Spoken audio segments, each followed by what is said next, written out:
పద్మ గారు విజయనగరం నుంచి అడుగుతున్నారు ఈ ప్రశ్నని. దశపాపహర దశమికి గంగాదేవి అవతరణకు సంబంధం ఏమిటి? ప్రతి పండక్కి కూడా మూలం ఒకటి ఉంటుంది. పురాణంలో ఏదో ఒక సంఘటన జరగడం వల్ల ఇది జరుగుతుంది. పూర్వకాలంలో ఇది రామాయణంలో ఉన్న కథ.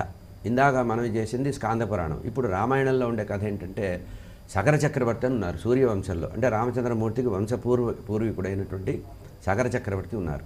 ఆయన అశ్వమేధ యాగాలు చేస్తున్నారు. సాధారణంగా క్షత్రియులైన వాళ్ళు అశ్వమేధ యాగం ఎందుకు చేస్తారంటే పాప పరిహారం కోసం అశ్వమేధ యాగం చేస్తారు. అటువంటి పాపాలు పోగొట్టుకోవడానికి అశ్వమేధ యాగం చేసినటువంటి సగర చక్రవర్తి తన యొక్క 60,000 మంది కుమారులని అశ్వాన్ని రక్షించడానికి పంపారు. అశ్వమేధ యాగం అంటే ఏంటంటే మంత్రపూర్వకంగా యజ్ఞం చేసి ఆ యజ్ఞంలో యాగశాల దగ్గర ఒక గుర్రాన్ని కట్టివేసి దానికి పూజ చేసి దాన్ని వదులుతారు, ఆ దేశం మీదకి వదులుతారు. అంటే మొత్తం భూమండలం అంతా తిరిగి ఎవరైనా దాన్ని అడ్డుకుంటే అశ్వమేధ యాగం భంగం అవుతుంది. దాని వెంట సైన్యాన్ని పంపుతారు. ఈ సగర చక్రవర్తి ఏం చేశాడంటే తన యొక్క కుమారులనే సైన్యంగా చేసుకొని ఆ గుర్రాన్ని రక్షించి అశ్వాన్ని రక్షించి అశ్వమేధ యాగం పూర్తి చేయమని చెప్తారు. ఇట్లా ఉంటూ ఉంటే ఈ అశ్వమేధ యాగంలో ఆ గుర్రం వెళుతూ ఒక ఋషి యొక్క యాగశాలలో ప్రవేశించింది. వీళ్ళు దూరం నుంచి చూశారు. ఆ తర్వాత అది ఇంద్రుడు చూసి దాన్ని దాచిపెట్టాడు. ఇంద్రుడు ఈ గుర్రాన్ని దాచిపెట్టాడు. ఎందుకంటే అశ్వమేధ యాగాలు ఎక్కువ చేసేస్తే 100 అశ్వమేధ యాగాలు చేసిన వాడు ఇంద్ర పదవికి యోగ్యుడవుతాడని ఒక లోకల్లో కథ ఉంది. కనుక 99 దాటిన తర్వాత 100వ అశ్వమేధ యాగాన్ని ఇంద్రుడు పనిగట్టుకొని అడ్డు పెడతాడనేది మన పురాణాల్లో కథలు. అదేవిధంగా ఈ సగర చక్రవర్తి యొక్క కుమారులు కాపలాగాస్తున్నటువంటి అశ్వాన్ని యాగశాలలోకి వెళ్ళిపోయి ఆ ఋషి యొక్క ఆశ్రమానికి వెళ్ళి అక్కడి నుంచి అంతర్ధానం అవుతుంది. ఎందుకంటే ఇంద్రుడు దాచిపెట్టాడు. అయితే వీళ్ళు ఏం చేశారంటే కోపం వచ్చి ఆ కపిల మహర్షిని వెంటబడ్డారు. అయ్యా, గుర్రాన్ని నువ్వే దాచావు ఇవ్వమని కఠినంగా మాట్లాడేటప్పుడు ఆయన కోపం వచ్చి వీళ్ళని తన యొక్క తాపసమైనటువంటి అగ్ని కళ్ళల్లో నుంచి నిప్పులు తెప్పించి వారిని భస్మం చేశాడు. ఇట్లా సగర చక్రవర్తి యొక్క కుమారులు 60,000 మంది కూడా బూడిదైపోయారు.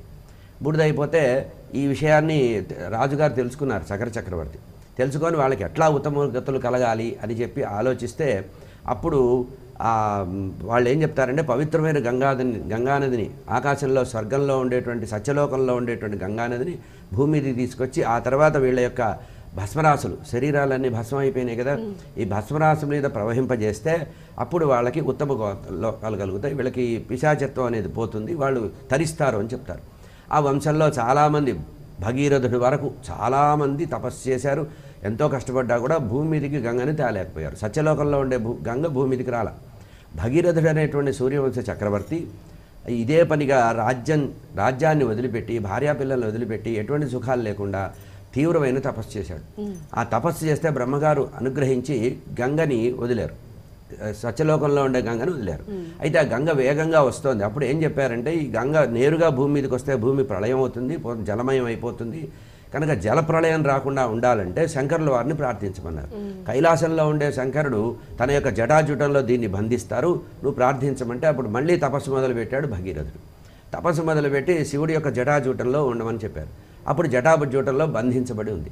మళ్ళీ భగీరథుడు అనుకున్నాడు, ఇంత కష్టపడి సత్యలోకం నుంచి గంగను తెస్తే అది భూమి మీదకి వస్తే కదా మన వాళ్ళు తరించేది, మళ్ళీ తపస్సు చేస్తే అప్పుడు శంకరుడు తన యొక్క జటాజూటం నుంచి మెల్లిగా వదిలాడు. అట్లా వచ్చినటువంటి గంగ శివుడి యొక్క జటాజూటం నుంచి కైలాసం నుంచి వచ్చిన గంగ మొట్టమొదటిసారి నేల మీదకి అడుగుపెట్టింది. ఎక్కడ పెట్టిందంటే ఇప్పుడు మన గుజరాత్ రాష్ట్రంలో మాతృగయ అనేటువంటి ప్రదేశం ఉంది, సిద్ధపూర్ అంటారు. అక్కడ బిందువు అనేటువంటి సరస్సులో మొట్టమొదటిసారి గంగ అడుగుపెట్టింది. కనుక ఆ తర్వాత గంగ భగీరథుడి వెంట వెళ్ళి పాతాళలోకంలో ఉండేటువంటి అంటే సముద్రాన్ని భూమిని కూడా తవ్వారు వాళ్ళు. తవ్వితే పాతాళంలో గుర్రం కనబడింది. అందుకని అక్కడ దాకా వాళ్ళు తవ్వారు. కనుక అక్కడ ఉండేటువంటి భస్మరాశుల్లో వాళ్ళ గంగా నది ప్రవహిస్తే పవిత్రం అవుతుందంటే అప్పుడు భగీరథుడి తపస్సు వల్ల ఈ గంగ భూమి మీదకి వచ్చింది. కనుక గంగ భూమి మీదకి వచ్చింది. పురాణ సంప్రదాయం ప్రకారం మనకుండే కథ ఏంటంటే జ్యేష్ఠమాసంలో శుద్ధ దశమి రోజున దశపాపహర దశమి. ఇట్లా సగర చక్రవర్తి యొక్క కుమారులు సూర్యవంశంలో పుట్టినటువంటి వాళ్ళ యొక్క పాపాన్ని పోగొట్టగలిగింది. కనుక వాళ్ళు చేసినటువంటి పాపం మహత్కార్యంకి పూనుకున్న ఒక్కోసారి మనం మంచి పనికి పూనుకుంటాము, అందులో ఏదో చెడు జరుగుతుంది. ఆ పాపం కూడా పోవాలంటే అంటే సత్కర్మలు చేసేటప్పుడు వచ్చే పాపం కూడా పోవాలంటే ఈ పండగ ఉపడుతుంది. కనుక గంగాదేవికి ఈ దశపాపహర దశకి ఉండేటువంటి సంబంధం ఇది. ఇందుకనే గంగా స్నానం చేయాలి, గంగా పూజ చేయాలి, గంగా హారతి చేయాలి ఈరోజు అని మన చరిత్రలో చెప్పబడి